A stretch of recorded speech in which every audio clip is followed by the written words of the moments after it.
All right. Sorry. All right. So welcome everybody, or welcome back everybody to MVP Office Hours. We had a little hiatus. I hope everyone used the time to get caught up on release readiness and maybe take a break on a Friday and have a long weekend here, there, and everywhere.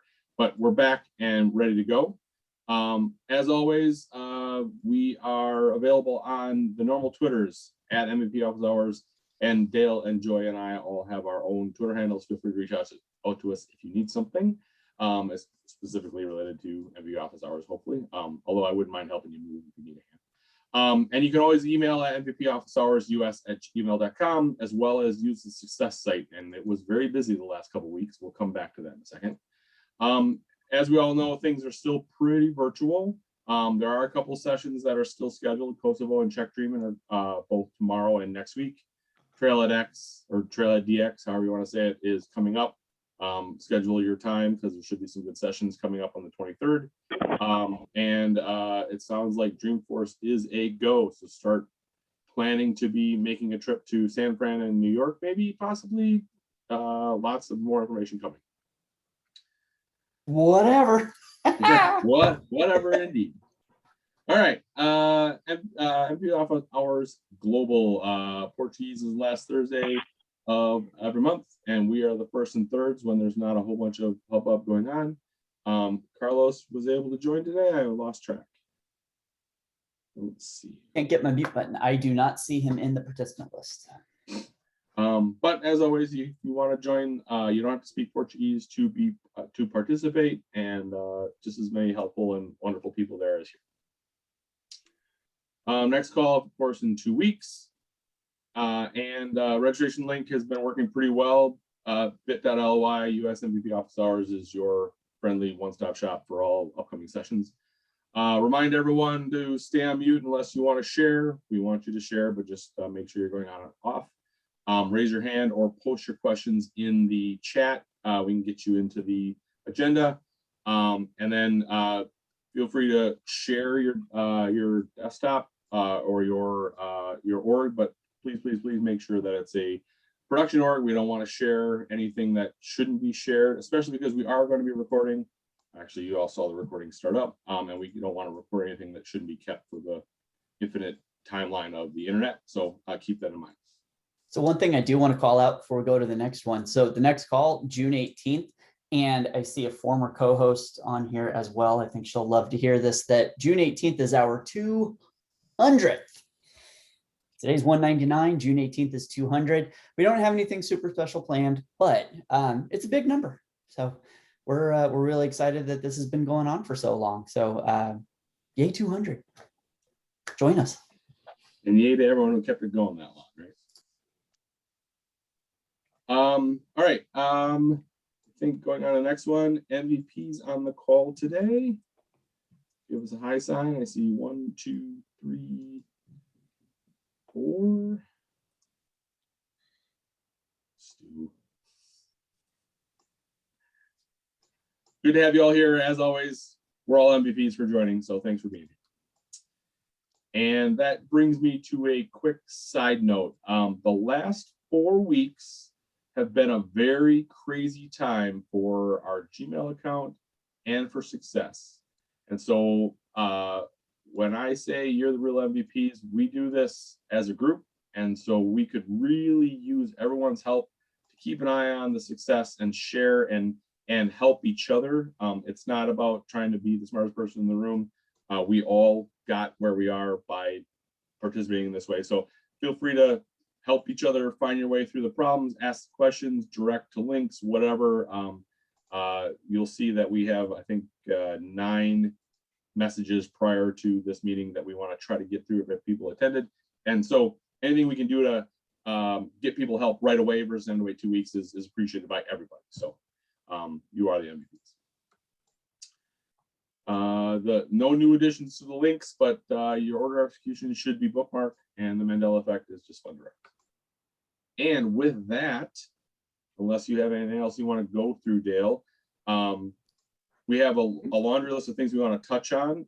We also want to make sure we give time for everyone who joined So I think what we could do is, if you're here and you want to speak to the topic, we'll cover it. And if the poster didn't attend, we'll come back to it. Does that seem like a good plan there, Dale? Yeah, and I see Todd unmuted and ready to go. Cool. All I right. am here. So Todd, why don't you take it away? You had 2 questions over the last month. Why don't we make sure we get both of them covered and answered? All right. We're working on changing the way way data gets dumped into Einstein activity capture. The way it's set up now, every user has to go out and authenticate their account, and things happen like password changes and all that, and they get disconnected. So we're trying to switch to a service account, and I'm just wanting to know, has anyone encountered any problems with that using a service account? Because my issue is when I go out and check the user sync status on the new user status page, mine in particular comes back and says user recognized by Exchange service account fail. And we haven't been able to figure out what's wrong. I didn't know if anyone had experience with this or not, or if I just need to open a case. So I only have one question. Does your overall Exchange server have multiple email domains that might be causing an issue? I don't know. That falls under the email administrator. You can come in. I'm muted. So I don't know. I can ask them that, but I don't believe it does. Would this also have anything to That- do with the DMYK activation or key, DMYK key? Do you know what I'm talking about? I do not. I think it was last year Salesforce put in place, and this may not even be connected to it at all, but they put in place kind of this authentication for emails to be accepted automatically to your server or through your server. And I don't know if there's a connection there or not. I just recently learned about this because emails were not hitting one of my client orgs, or from one of my client orgs to their email server. And we learned it was because they needed to go through this extra security of authenticating this key. And I'm just going to look up and make sure I've got the lettering right on that. Is it part of the DMYK or DKIM setting for the DKIM? That DKIM. Yep. Yeah. DKYM. Yep. Oh, I'm writing that down or taking a note. I'll have them check that also. It's just kind of odd. We're just trying to change the way we get to it, individual versus a service account, hopefully make it better. So I appreciate the info, and I'll explore both of those items. It's not much help, Todd, but we implemented and it's working swell with the service account. So Okay. I can't help you solve the problem because it's working great, but it's definitely the recommended way to go. Okay. There might be just a setting we're on O365, so there may be a setting out there that's not quite right. Yeah, we had to wait to go to online or to even configure. So yeah, I mean, I would assume that your Exchange administrator might just have to spend some focus time to help resolve it. Okay. There's a little bit of from what I saw, the documentation is very matter of fact, like, oh, it's easy, you just set this up and go. But I think it's way more than the documentation suggests. So. There's a lot of that out there. Second question. Go right ahead. I got another ping email from Salesforce saying, turn on Salesforce Edge Network. Has anyone turned that on and had any experience with it? And I know I got one question back. They said, what is the Salesforce Edge Network? So let me see if I can post this to chat somewhere. So here's the link to the help.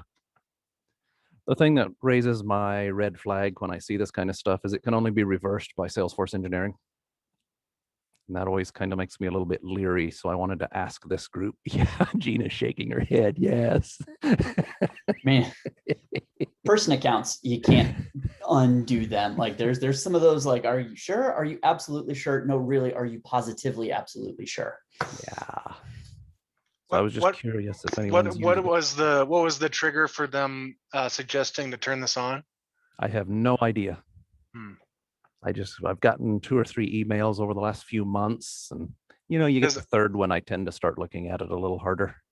Because it's referring to server-side caching, and I know that Salesforce can manipulate cache extra caching at the server for instances of clients that have performance issues, but it's got to be a very specific circumstance, and you would most likely know that you're having performance issues with certain areas of your org.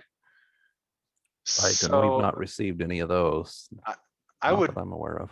really push back and say, hey, this is a great idea. What is the use case in which you're recommending we turn this on? Because I'm not thinking it's a bad idea. I wouldn't turn it on unless I understood specifically what that business case is that they're recommending it for. Okay. In other words, they may have seen something and it triggered this email to come out.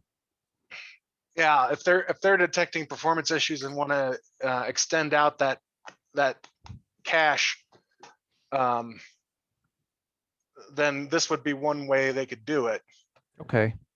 But yeah, it's something where I'd really be curious to know what it is that they're seeing that my org is having problems with, because there may be other ways to solve that. Okay. Great. That's what I needed to know. I appreciate everyone's help. There are a couple links that jump off the considerations article that follows the link that you put in that might help kind of back. I mean, what I'm reading, kind of echoing what Stu was saying, it sounds like it's a feature that could help you, but they're not really necessarily suggesting that you need it. More like, have you thought about doing this? It has to do with the way things route and how quickly you can pull things down and the caching. So there's a lot of reading there, but I was going to try to post one of the other links. It just talks a little bit more about the decision-making process. Right. So, I mean, I'm if I remember your org correctly, Todd, you're not a large org right now, right? No, Yeah. like 347 users. And all US based? Yes. Yeah. So I mean, it looks like a lot of the stuff it's referencing has to do with like global reach and directing to the nearest centers for download speeds, and there's a lot of like optimization for big infrastructure. I think there's a lot more to learn about it, but I don't think it's a panic point.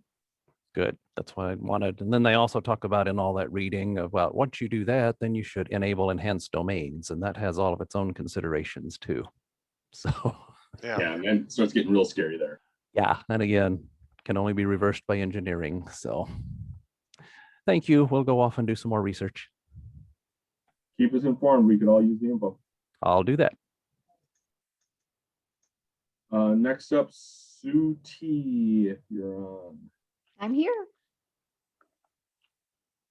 So we just have a need to roll up a lot of things from our related lists, and the numbers aren't just refreshing, which causes other issues to trigger and send out. It's just like, why is that number not correct? And it's like, well, because they deleted a line and now it's wrong. So is there a way to sort of trigger that refresh of those roll-up numbers when you have a flow? So just want to fill in some details here. So you've got a flow right now on a child record that says if something happens, update the parent, basically. Yeah. Yes. Mm-hmm. But you've got a situation where things are happening that aren't triggering the flow, like deletions or something. Yeah, exactly. So it's just our custom order process, and the order gets created with certain line items, but sometimes if the quantity gets changed, it updates, but if they delete the line item altogether, the number on the parent doesn't change. So yeah. So I mean, so it feels like there's probably a couple answers. I think the DLRS that Dale just put into the slide is a great example of a way to handle that. DLRS is awesome. Flow is getting closer and closer to being able to completely replicate it between like scheduled flows and delete updates and things like that. So I think there's a couple ways you can attack this. okay. Do you know for sure the use case that, like, how do I want to say this? Do you know exactly when a change happens that doesn't roll it up, or is there just lots of things with airflows? It's the delete. Anytime they delete the line item, it doesn't Yeah. it doesn't recalculate it. So that's the issue. So I would say, I mean, and I see some nodding from Stu, so I want to let him jump in here too. But an on delete flow will help with that. You'll have to refactor your flows, obviously. You could have a scheduled flow that just nightly evaluates and sees if there's anything that needs to be recalculated. Granted, that has a lot to do with limitations and things that could be a And problem, but it needs to be in real time as well. So yeah. Yeah. So I mean, an on delete's probably your best chance. So do you want to jump in here? I see you nodding and agreeing and maybe mouthing answers, so I want to give you a chance. That's okay. Go ahead. Or anybody else for that matter. Other ideas? I mean, the on delete is the easy answer, but it requires refactoring. The DLRS tool is a great tool. Never a bad idea to look at that because it will trigger on delete. okay. And I would also potentially advocate DLRS because it's in code, which depending on how much data you're dealing with, definitely gives you the scalability for how much you're working with. Flow is an awesome tool for doing that, but the walls are a lot closer in than with code. And DLRS, you don't have to write the code. The package, the link that I put there takes you to a GitHub package that gives you a configurable user interface. You don't touch the code. Oh, okay. All right. I will try that then and just see. I tried the on delete flow. But because it's rolling up, it just didn't seem to want to update the information because the information was still there until, yeah, I don't know. It just didn't seem to work, but I'll try it again and see. Okay. DLRS, I mean, Andrea, you've given it all the love in the world and on mute. So do you want to speak to it? I love DLRS. So I back at one point had roll-up helper from whomever, I don't remember who makes it, but DLRS is free. The difference, like roll-up helper, the UI is a little bit better. Like you have to, with DLRS, you have to know to go in and get like the API name of the field. Right. That's not a problem. So roll-up helper helps you build them a little bit easier, I think. But once you learn how DLRS works, I think it's great. I'm a huge fan of it. Okay, that's good because we're currently using roll-up helper too. So, but I didn't want to do that with this situation. I was trying to learn flow, and so they all became flows. Okay, no, that's perfect. Thank you very much, everybody. And just one more hat tip on Andrew Fawcett on DLRS. He built that way back when he was an MVP, and now he's either a product manager or product owner or somewhere high up in the development space of Salesforce. So, I mean, he is in the trenches of the platform that he is upgrading this on. So if something changes in Salesforce land that DLRS is impacted by, he's updating it almost immediately. So you're always going to have that almost like a white glove approach to the updates. So nice. And it's free. All right. I will look into that. Thank you, everybody.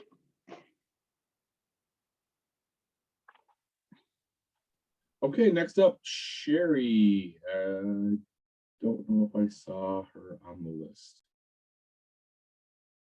I don't either. I do recall this one though, that she's having issues with lead conversion, and the particular persona is not able to create opportunities, which then obviously creates a limitation on conversion, because you have to have the ability to create in order to create or update upon conversion. It's an all or nothing thing. There were a couple of comments, myself included, on it. I think the ultimate question, I mean, hopefully you don't have to go to development on this one, but has anybody figured out a workaround to allow for respecting the native lead conversion process and all the good stuff that comes with it, but still not allowing the running user to have create opportunity or account or contact permissions?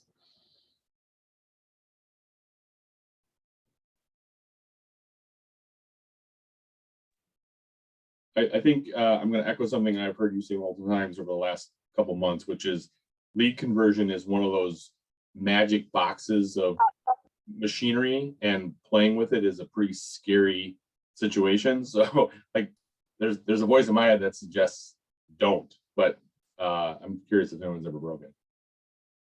I want to say we did with validation rules. Like we have a BDR team and they're doing lead conversion, but they're not allowed to create and own accounts. No, we make them set the owner. That's what it is. Sorry, I'm thinking out loud. Well, no, I mean, the validation rule is a good thought if it fits within the order of execution to determine, is this opportunity coming from a lead conversion versus someone hit new opportunity and went from their perspective. Yeah, I think it's, where's the DML fall?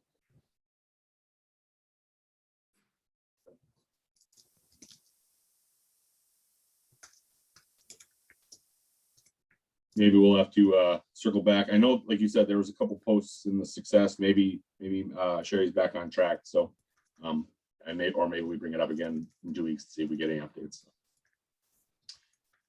All right, why don't we jump to? I don't see Mary either, but Mary Z had a question about territory management. Dale, I think you responded on that one too, didn't you? Did I? Use territory management. There's now a requirement that all salespeople, regardless of territory, have read access to all cases. Woo! I think I can do this by sharing all accounts with the public group, make the case access read only. How do you mess update? Case setting. I mean, yeah, trying to do it through data loader, not having success. So you could probably still use data loader and update the case sharing object, or potentially work through account teams, get all the people and then manage your case access through the account team. Potentially. It does seem a little bit overkill to share every account with a public group. Right. I mean, the sharing calculations there alone would be big. I mean, assuming there's a lot of accounts, and then start to trickle that down into all the related records. So, I mean, feels like account team feels good, right? Potentially, yeah. I think we need to know more about the territory management requirements specifically to then wonder what that looks like. Is mass importing account team member object records a sustainable solution or not, or smidge of automation through a flow? But that'd be where I would start if you're trying to open up cases based on account attributes, like a territory. There's also, again, depends a lot on the current setup, but in theory, you might be able to just have a single role hierarchy sharing that could just grant everything up. Right? I mean, couldn't you, regardless of ownership? Well, I suppose it depends on the sharing rule of the case too, right? It could be a little bit tricky. Yes, the answer is yes. But cases are part of, or can be part of queues, correct? Yep. So and yep. you can share. Am I saying this right? You can share queues, or for some reason in my mind, I'm thinking that yes, the hierarchy. You can put this all in a hierarchy, but there is some issue where someone higher up in the hierarchy may not care to see all that minutia. It becomes chaos as you get higher up in the hierarchy. So it's not necessarily a security issue, but just a visibility issue. Yeah, it feels like there's a lot more questions to ask before we can really give a good answer on this one. Right. So we'll see if Mary can join us at another call and come back to it then, huh? All right. So Andrea, you have 2 plus you had 1 in the queue. Is it the same one? Well, so now I only have 1. It just Awesome. worked out like that.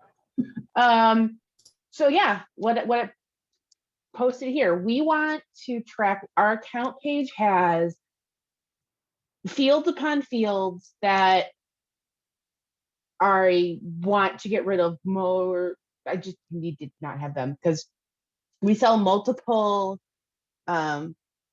software products, and we have, product A, launch date, product B, launch date, products, so on and so forth, launch date, cancellation date, renewal date, all that good stuff. And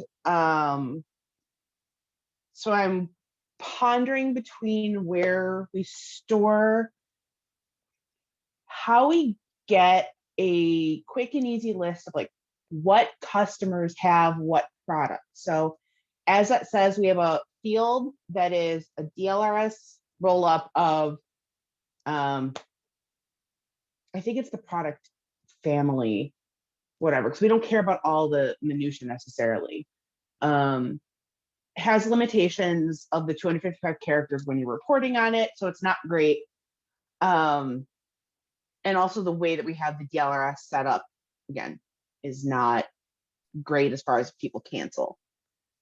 So all of that being said, we're debating between where we store this information that is not the account. So again, easily reportable. Subscriptions, assets, opportunity products, and then a custom object have all been thrown around as ideas. And so I'm just looking for any other thoughts. I have started like a pro and con list, and I'm very much leaning towards the custom object because not everybody has a CPQ license. And also then we can limit when those records are created. We don't necessarily need them for every product. So I'm going to hardcore +1 asset because it is natively a child of the account, and it comes out of the box with install date, usage and date, a number of date fields that not only allow you to see what customers have what are using what products today, but you can then use those start and end dates to go back to a period of time. Or like I'm working with a client right now that they, in an opportunity, they sell the product, it runs through opportunity line items and opportunity products and all of that. And then it starts, we have a status on asset that then is the implementation of the product, because it's software as well. That implementation cycle, all that's happening over here, but is then updating the asset to then say where it is. And then once it gets to installed and active, we are now receiving revenue on it. We have the dates on it. So it works over here, it comes back, it updates. And in being a standard child of account, you can then very easily report on what customers have what products, what assets today. Okay. Yeah. And I guess my only concern with assets is like a negative there is we don't necessarily want it created for every product. So we sell, we need to report it like a higher. The software has like various components or like modules essentially, and we just need to know, we don't necessarily always care about module 1, 2, 3, and 4. We just need to know that they have the software. Yeah. So you can limit, assets can limit when you can limit when an asset is created. Oh yeah, absolutely. You can 100% influence how those are created. At what level do you want it? At a high level of, yep, they have software, or do you want to populate that data with the very specific version of it? That's up to you to control and put into your data model. And if you just want it to be customer ABC has software, they started using it on 1/1/21 and they're still using it today, great, there's your asset record. Okay.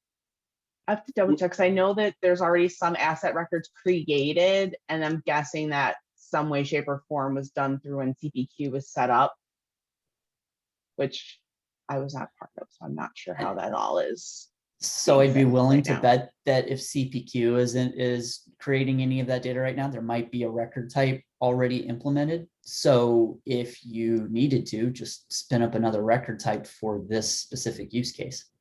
And then that'll help you segment what types of data are on the object and what you're looking at.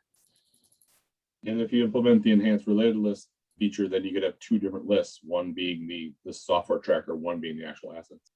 Right. Gotcha. Okay.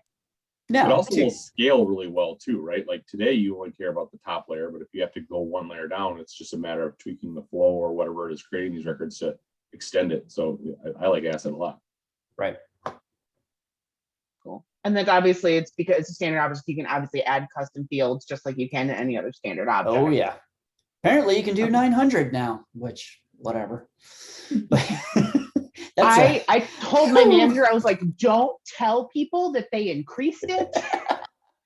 We don't have that many fields on our account page. We have more than are necessary. And I'm like, don't,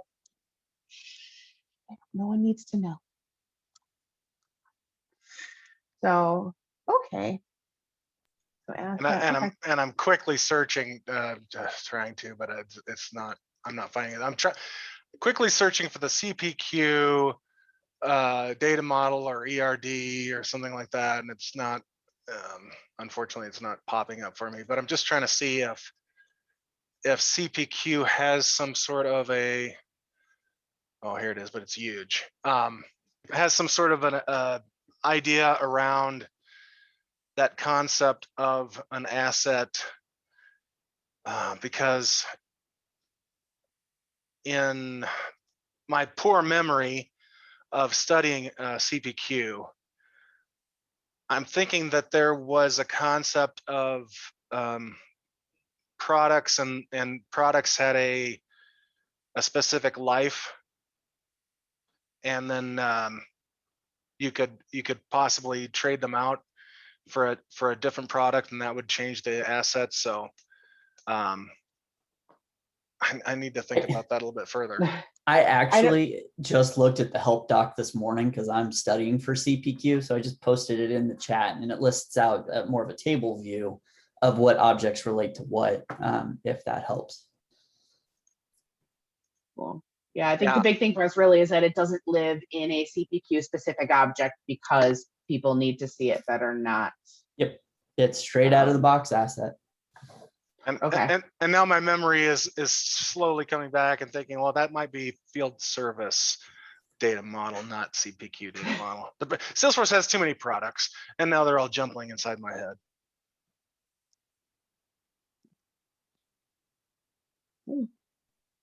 Andrea, are you good? I know you said you had two, but now just one. Well, it's still two, but I have one additional besides that one now. So we can circle back to it because it's completely unrelated. Well, why don't we? I don't see Bree on, so why don't we continue on with your second question? Cool. So I had posted this. I think some people responded, but it's one of those that's probably easier to ask about. It's a flow question. I'm going to share. So I cannot share one question. May I share? It's probably the better way to. Go ahead. Squire, I think you got to turn yours off. Yeah, you have to stop first.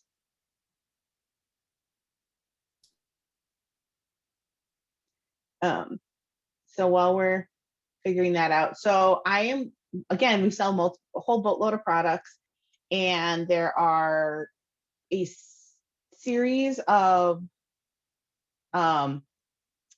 closed one notifications that are done via Process Builder.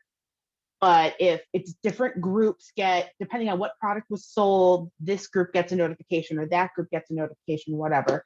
And we have the issue where it doesn't make it far enough down the Process Builder so people aren't getting notifications, but also sometimes it does, and people get multiples. And so some people are on multiple lists. What I want to do with this is get one email that essentially looks at the various, either at the opportunity line or the opportunity itself, and says, my thought was to do it with public groups and say, okay, if it meets the requirement, put this list of people into this collection.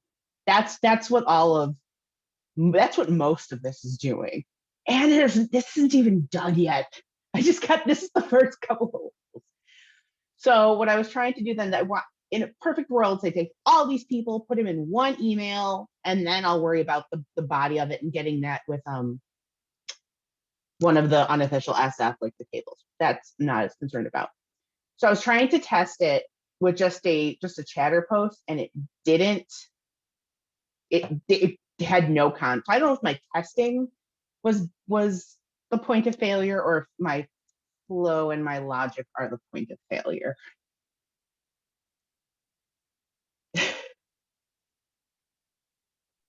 When you run debug and step through this flow, does it get to that loop step and tell you what it's doing?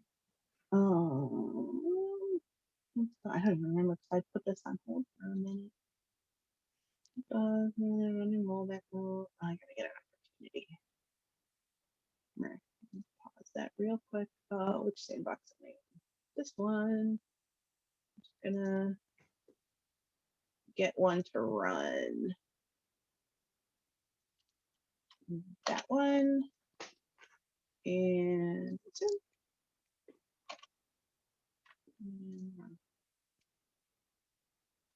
So the answer to your question is yes, it gets that far. And then it's Okay, so it actually.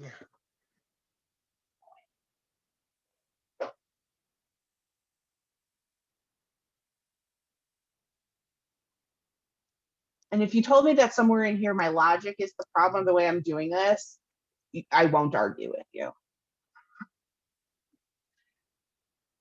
Loops are tricky.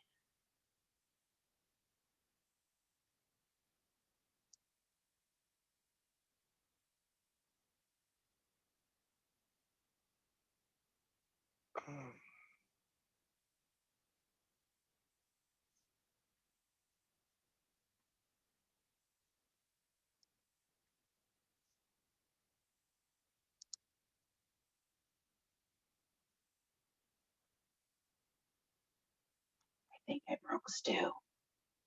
No, I'm looking at that last thing of what the expected chatter post. I think is going just to be just I just want text of, so and that's another thought too, is that the values may be the problem. Yeah, because when I look at the inputs of what's going into that, it's there's nothing. Yeah, so Right, I'm getting your users aren't returning any records, so there's no emails to get, right? Isn't that what we're seeing in those alerts? Yeah, the email collection is blank. Because your get users doesn't find any records. It should have, and for the sake, I mean, I hard coded IDs in here for the sake of a quick and dirty way to do it. Let's see. Do those IDs match this org, or were they potentially? Oh from a yeah, different it's all org? Okay. No, okay. it's all the groups. The public groups were all created in this in the sandbox. I mean, I don't see an error in the flow. I just see that it didn't get the records you were thinking it was going to get, and so there's no output. There's no output for the post to serve. Yeah. So what? So you got a group. Check. I want to double check that I have. I believe I put people in at least myself, in every group that I was testing this with. Well, but that first alert is saying that you're looking for a group with an ID of null. So you're not even finding a group to find the people. So your group member that user or group ID value is currently null in the flow. You're not going to get a group in order to find the people in order to get the email. So it's this is the list that it's not finding anybody in, or well, there's two of them. So what get users, where is that? Loop. Get users is on the lower right-hand corner in the last pink box that I see. Okay, so I think that could just part of be poor testing, and that like this in one of them, so like this one doesn't have, I have to double check to make sure there are people in both. That might be it. That's part of it. I tested it before and I don't think anything came up. It came up. So it sounds like in theory, most of this is okay and should work. You're not getting any other alerts. There's no other triangles in the debug flow. There's Failed to another find one. records. Yeah, but it's the same. Oh, what's that? But that's not checking for a null. It looks like it's trying to find something that it can't. So Trying to maybe find the user group. I would make sure that your user group members is not null, Yeah. because I think that's where it's having problems, is finding the user group member count or the list. Yeah, I'm gonna make sure I at least add myself to it. Oh my God. I would also check like what your assignment might not actually be assigning a group ID, or is this one of those ones? What are the Polymorphic. Are you? polymorphic fields where like you can't actually pass one or the other because it doesn't know how to handle it? Okay, so I've been in and out on this. How are you looking at the group member Yeah. object? Okay. Looping yeah, through group members to find the member ID. To find Okay. the group. Yeah, so it's getting the member where the ID is, the group ID is equal to the value that I plugged in, and I'm just storing everything. And then, sorry, so once then you have your collection of users, what Yeah, are you and putting this in is that my- assignment node in the lower right? Email, assigning email to a collection and then posting that to Chatter. In there, yeah, it's Chatter for now, but Okay. eventually it'll be the to field. Okay. So that's the, But so been a while since I've touched flow this deep, but can a collection be I thought a collection was always IDs. I don't think you can put I didn't think you could put values like emails or names or other fields into collections. I thought the collections themselves were reserved for collections of records. it might be a collection of, what is this area? I might be able to tell you in a second where are my collections? Distribution, yeah, distribution list. Oh no, it is a text. Okay. Collection of text variables. And is that one of those things that because you're trying to send out from the flow, does it need to be available for output, or it's okay because we're emailing from within the flow? Because it in here, it's just it's putting it in the it's the text, like that's just in there, like my testing, just make sure I was collecting the emails properly. We're just going to be a chatter cross, like fine, we'll just put this here. So this could be the next problem, is when I try to email. That could be the next. Okay, so just for grins, can you go back to the assignment node in the lower right? And so where you have on value, user from get user's email, can you expand that? So get users, because get users is what the previous get node is called, okay?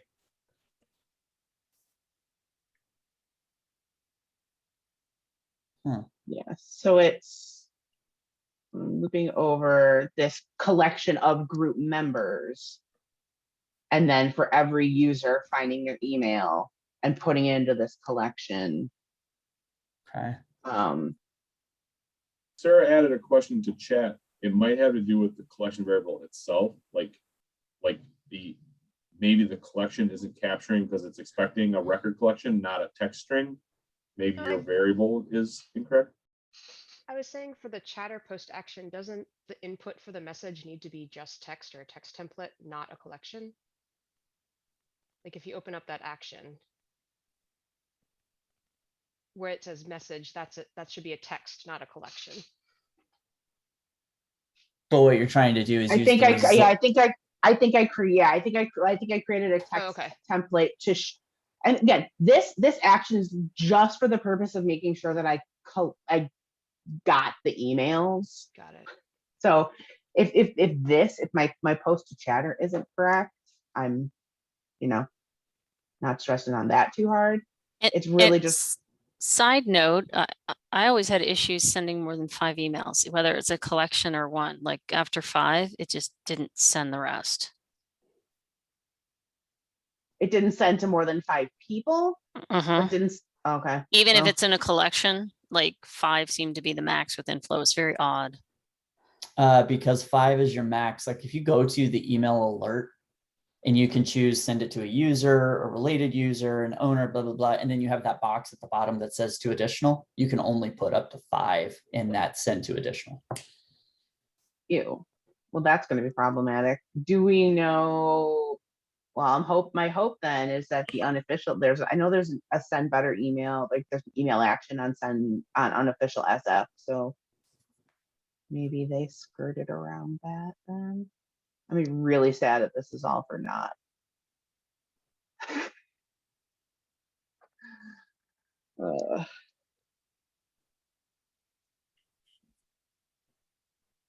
So I guess so. Again, I'll admit that I was in and out on this multitasking. What is the ultimate why for this? Because we have a boatload of email alerts again, because when an opportunity is closed, it could apply.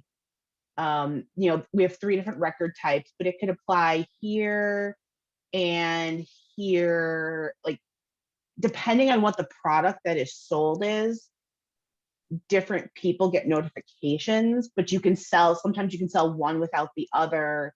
And again, it's in a process builder right now.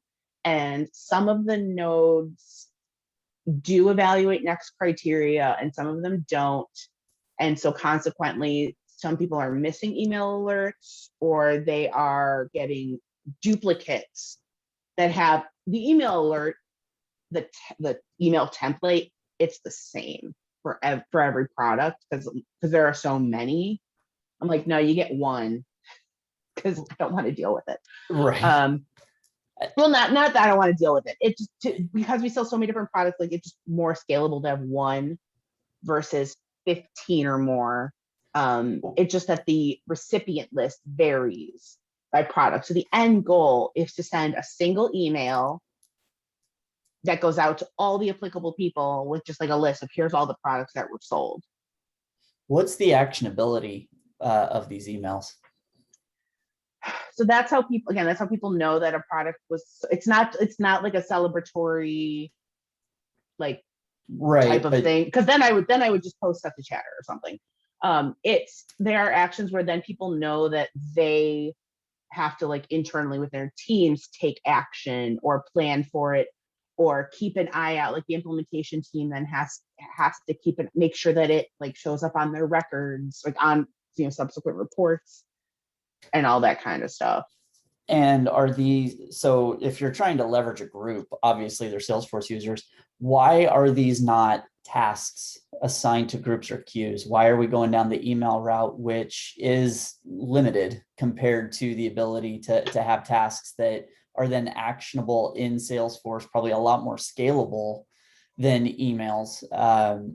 Because not everything that, so part of it is not everybody that's on it is like a necessarily a day-to-day Salesforce user. Like they have a user record, but they aren't necessarily in there every day, like the higher up in the org. And not all of it's not everything needs an action by every like the person, so like a VP that's getting notified isn't necessarily going to have action, but his team will. But wouldn't that So- just be a queue then? Well, and why is a VP? Well, I mean, yeah, you've got that. The queue is one question. Why is a VP not getting a report? I think this, I mean, part of it falls under the category of this is, I mean, honestly, this is the way they've always done it. I'm sorry. I didn't go on mute. No, don't. I'm serious though, I'm like- not right. No, but I don't know that, like, I haven't dug in with all of the different, because they're across the board in different groups. So I haven't dug in with all the individuals on all of these to say, well, why do you need this email alert? And Right. to understand, and like, how are you using it? So And that's, I- and there's also part of it with the reporting, because of, we've been in this org since October, and with the old org, there were just moving things. So there are some still lingering data quality issues on pieces as well, that we kind of, as we peel back the onion. Right, of course. I think though, this is your opportunity to be the rock star that reevaluates and revamps the process as an investment of your time, of the company's time, to start bringing some savings, not only financially, but time and energy wise, because I'll pause the recording if you want me to. VPs should not be living in emails. They should not be living in email alerts. There's a reason that we have reports and dashboards. Teams, groups of users should not be getting email alerts and then potentially scrambling for, you taking this, you taking this, you taking this? No, Yeah. Make it actionable right there in the system. Those are small wins that snowball super quick into big wins. Yeah, and I can reach out to understand. I mean, I have multiple tickets related to, I'm not getting this email alert, I'm getting multiples of this. And so that's where it all, like I said, where it all sort of comes from. So Right. and I also at the same time think it's really great to just, it'd be a self-satisfaction, like, yeah, look at this gnarly flow I built and it actually works and it does all these things. Oh, absolutely. That's the, like, if there's any group that's going to celebrate and party with you on that one, it's definitely this one. Yeah. But is it the right thing to do is unfortunately the question. And yeah.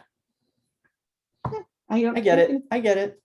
Push back a bit and see and understand and figure out if we can report and dashboard, because it's funny because we have people that are higher up in our org who are super comfortable with building reports that are also on these, that also receive these email alerts. So Without sounding too much of a Salesforce snob, I think the most important thing I heard about this was that you're not pushing back, you're enabling. So come at it from the perspective of, I know this is what you want, but here are all the benefits of changing your process and the outcomes, and like make it seem like it's their great idea, not that you don't think it's a good idea that they're starting with. yeah. You know, a lot of times it's just about the way you address it. Because I mean, I think we've all been in that position, but don't feel like it's pushing back. Think about And I can see, I mean, to sort of play devil's advocate on it, I potentially see, you know, well, I don't want to click into a dash. I don't want to have to drill into these individual reports to get this information and be able, and they may not, you know, be able to identify like what are the net new ones. I could see that being a potential. But again, at a VP level, I mean, I challenge that with, okay, so the information you're consuming is transactional. What are you doing to drive the strategy? That's where reports and dashboards absolutely win, because it brings in the collection of all those transactions.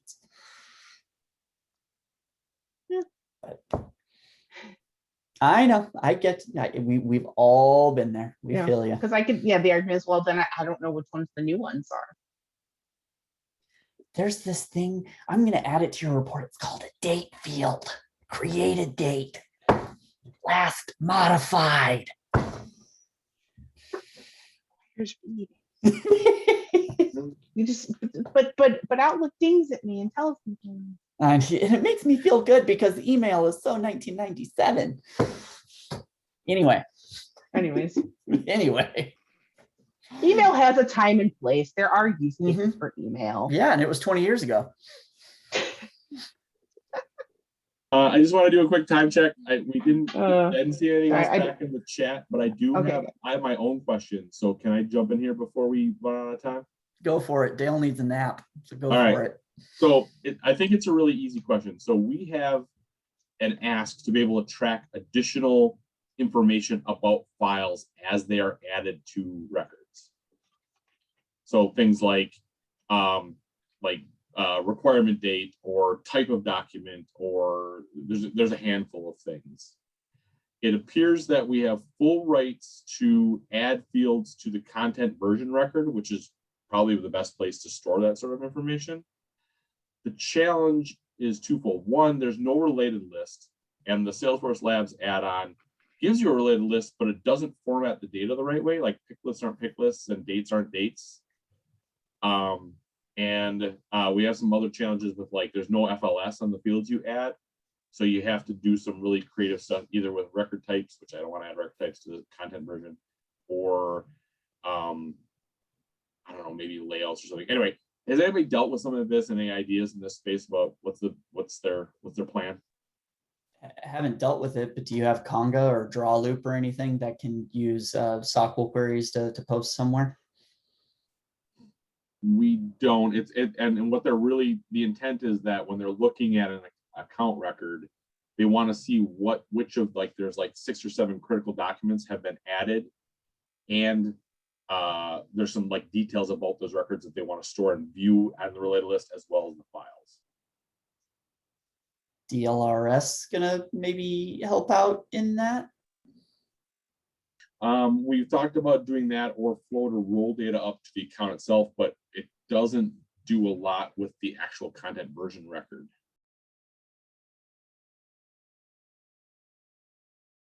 It's a weird space to be in, so I wasn't sure if anybody dealt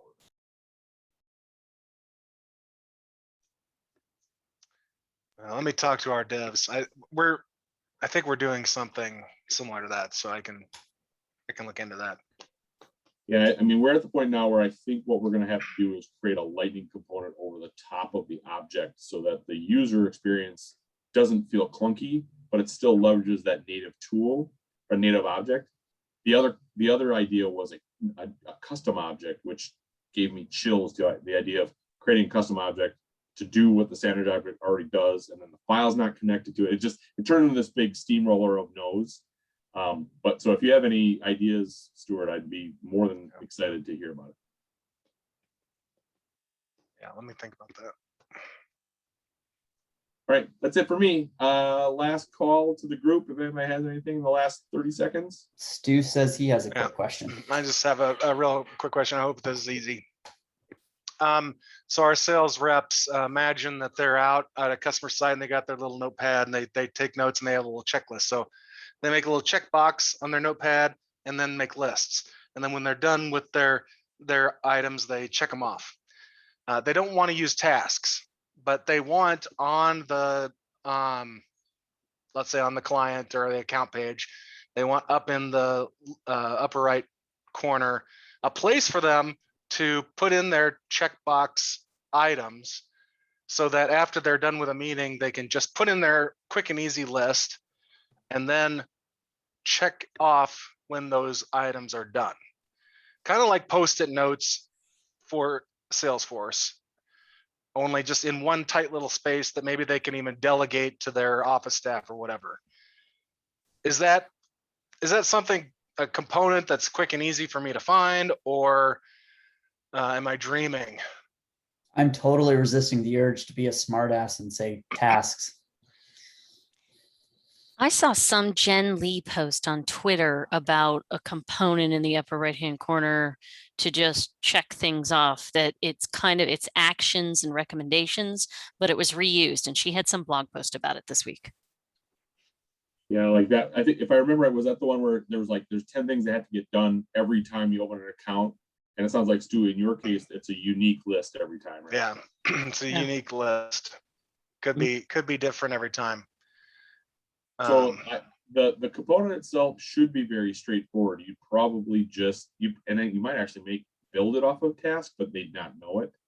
But it should just be a text field in the checkbox that iterates as you add records to the child component. It should be really straightforward, I would think, because if you're not doing anything more than have a text field and a checkbox that's just ordered, that's all it's doing, then it's pretty straightforward. And you could get really fancy and say, if I check the box, then like format line out the task, something like that. But it shouldn't be too complex. It's just the real question is why. So when you say that, like, every time it's a different set, is it literally every scenario is different, or are there at least groups of similarities? Because we're the same client that I'm working with now, the implementation process I was talking about with assets earlier, we're storing in custom metadata. If it was this product, then you have these 30 steps. If it's this product, you have these 28. And I hoped it would be that, because then we could set up action plans and just make action plan templates and say, okay, just choose that action plan template and it'd be right there. And that would be easy to do. But they don't want tasks, and tasks have a lot of overhead behind it in our org that because it's now an actual thing, you have to track it, and it has a life cycle, and it has to be sent on through the data highway, and they don't want that. I don't want all that overhead. I have a quick list. I had my meeting with my client. There's 6 things that need to be done, and either I can do them or office staff can do them. And I just went, did they get done? Ding, ding, ding, ding, ding. These aren't official tasks, but they're do they need to be reported on, or is it literally just I've listened? Why couldn't you just post meeting feedback items anywhere? Sure. Do you use Quip, Stuart? I wish we did, but Quip is blocked from our security. We are not allowed to get even to Quip. Doesn't rich text fields now support checkboxing, or no?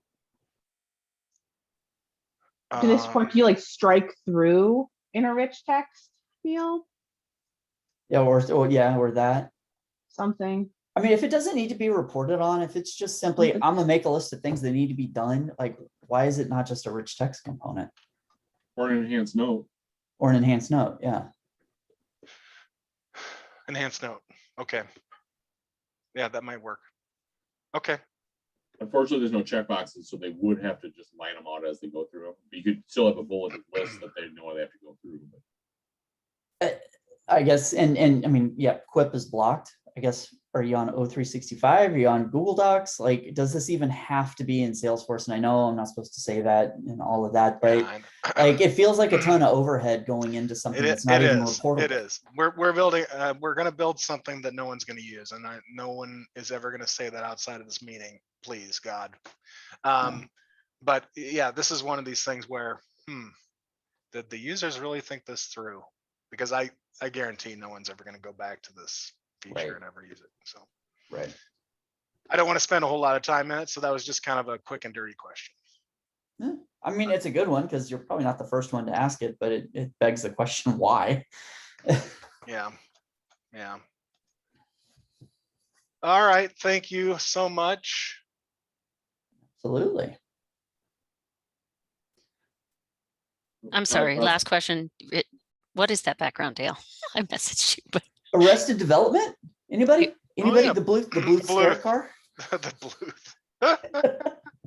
I don't know anything about the Bluth car. The best show of the first decade of this century. Arrested Development. It was on Fox for about 4 years, and it's Jason Bateman he's the son of wealthy company that nobody really ever knows what they do. they're going bankrupt because of SEC violations and all that kind of stuff. He's trying to save the company to the point that that is literally the only car that they have at their disposal is the stair car to their private jet. Okay. Because they lost the private jet. I think it's on Netflix. It's well worth the watch. Oh, absolutely. It's on Hulu too. My son, my 15-year-old and I are actually running through it right now. Go check it out. Okay. All right. I think that's a good time to end it. So I thank you everyone for joining and sharing and just being awesome. And we will see you again in 2 weeks. For the 200th. For the 200. That's right. See you all, San everybody. Diego. Bye.